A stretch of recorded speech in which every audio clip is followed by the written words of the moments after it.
Bismillahirrahmanirrahim. Assalamualaikum warahmatullahi wabarakatuh. Jumpa lagi dengan saya di Abil Maiwa Channel.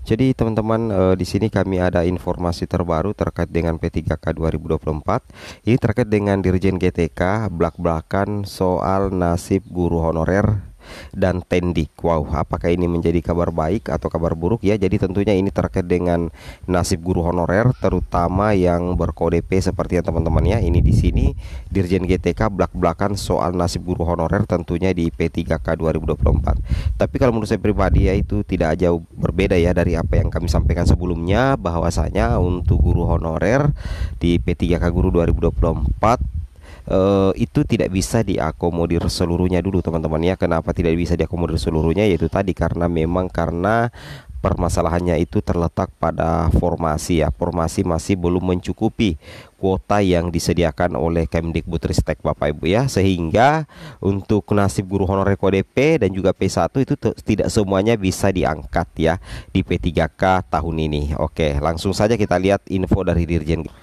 Nah, di sini kita lihat ya, di P3K 2024 Dirjen GTK blak-blakan soal nasib guru honorer dan tendik ya. Dirjen GTK Ibu Prof Nunuk Suryani ya teman-teman, itu terang-terangan mengungkapkan bahwa seleksi P3K 2024 belum bisa mengakomodir seluruh guru honorer dan tenaga kependidikan ya atau tendik. Namun Ibu Prof Nunuk memastikan pihaknya berupaya agar banyak guru honorer dan tendik yang bisa diangkat menjadi P3K tahun ini. Alhamdulillah ya, tapi kabar buruknya tidak semuanya ya, tidak semuanya guru dan tendik diangkat ya. Nah, kemudian di sini diberitakan lagi, tahun ini memang tidak semua guru honorer dan tendik akan terakomodasi, tetapi kami berupaya agar kuota yang kami siapkan bisa terisi maksimal ya, kata Prof Nunuk Suryani ya. Dia menjelaskan Kemenpan RB telah menyiapkan sejumlah kebijakan ya, kebijakan terkait seleksi P3K 2024. Kebijakan disiapkan karena pemerintah sangat ingin memenuhi kebutuhan guru dan tenaga kependidikan yang berkualitas secara tepat waktu ya. Jadi seperti itu ya. Oke, kemudian di sini juga dikatakan hal tersebut untuk menjamin kesejahteraan, penghargaan ya dan perlindungan guru secara berkelanjutan ya. Oke. Nah, ditegaskan juga bahwa Kemendikbudristek juga teman-teman ya mendukung penuh arah kebijakan pengadaan calon aparatur sipil negara CASN tahun 2024 ya, terkait penyelesaian tenaga non ASN atau honorer seoptimal mungkin di instansi pemerintah daerah. Jadi ini salah satu bentuk kerjasama yang luar biasa ya antara Kemdikbud dan juga Kemenpan RB, bagaimana penyelesaian tenaga non ASN ya teman-teman atau honorer itu dilaksanakan seoptimal mungkin ya di instansi pemerintah daerah. Meskipun ya kita tidak bisa pungkiri tidak semuanya bisa diangkat ya. Nah, di sini dikatakan oleh Prof Nunuk ya, Prof Nunuk menyebut hingga saat ini sudah ada 774.999 guru berstatus pegawai pemerintah dengan perjanjian kerja atau P3K ya, seperti itu Bapak Ibu ya. Berkat kerjasama yang telah dilakukan saat ini sebanyak 774.999 guru telah diangkat menjadi ASN P3K, kata Prof Nunuk. Kemendikbudristek, sambung Prof Nunuk, masih berupaya memenuhi usulan 419.146 formasi lagi untuk penuntasan untuk memenuhi kebutuhan guru ASN. Jadi untuk kebutuhan guru ASN dari Kemendikbud itu sebenarnya ada 419.146. Kalau misalkan 419.146 ini bisa dipenuhi oleh pemerintah daerah untuk usulan formasinya, saya sangat yakin ya seluruh guru honorer itu bisa dituntaskan. Tapi ternyata tidak Bapak Ibu, karena di sini katakan hingga waktu penutupan formasi guru yang ditetapkan Kemenpan RB itu sekitar 177.000. Jadi formasi yang ada dari usulan daerah itu kan 177.000, sedangkan kebutuhan 419.000. Jadi masih ada kekurangan sekitar 242.000 Bapak Ibu ya. Masih ada kekurangan sekitar 242.000. Jumlah ini yang masih harus kami kejar dengan upaya-upaya luar biasa, kata Prof Nunuk ya. Dia mengungkapkan untuk mengupayakan hal tersebut Kemendikbudristek telah melaksanakan rapat koordinasi dengan 564 instansi daerah. Melalui rapat koordinasi tersebut Kemendikbud Kemdikbudristek mengusulkan beberapa rekomendasi. Yang pertama, mengupayakan penuntasan guru P1 yang saat ini tersisa 14.070 dari 193.954. Kemudian kedua, mengusulkan formasi pengawas. Kemudian ketiga, mengusulkan tenaga kependidikan khususnya tenaga administrasi sekolah.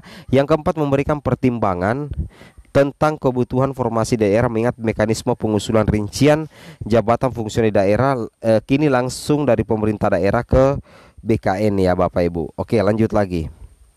Mengusulkan formasi teknik. Jumlah usulan kami adalah 82.000. Dan saat ini formasi JF apa yang diusulkan oleh pemerintah daerah itu bukan seperti tahun sebelumnya. Mekanismenya adalah pemerintah daerah mengusulkan JF itu langsung ke BKN. Sehingga kira-kira apa formasi teknik yang akan diusulkan, apakah sejalan dengan usulan dari Kemdikbudristek, itu nanti pemerintah daerah akan langsung mengusulkan kepada pemerintah, kepada BKN.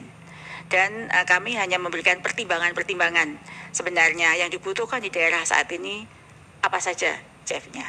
Jadi kurang lebih itu Bapak Ibu pimpinan dan seluruh anggota terkait dengan pembangunan seleksi ASN P3K.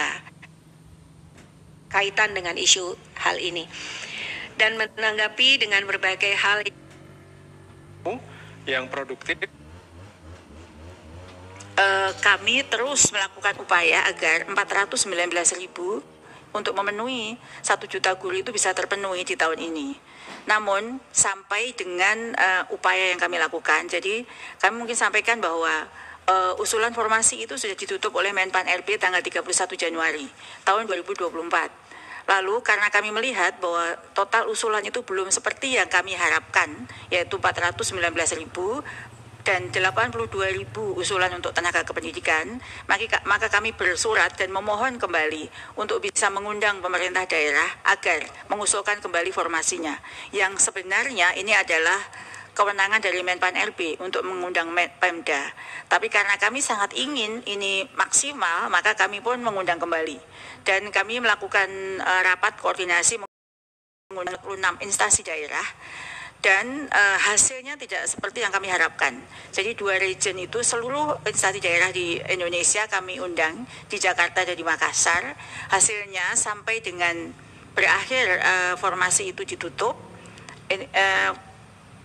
Rakor itu dilakukan di Jakarta tanggal 22 sampai 24 Februari, lalu di Region 2 di Sulawesi itu di 26 sampai 28 Februari.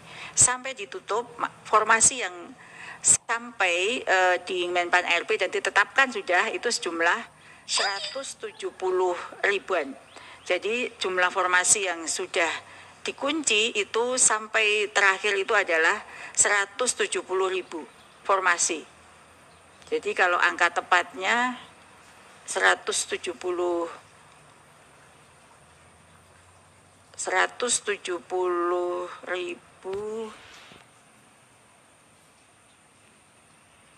170.000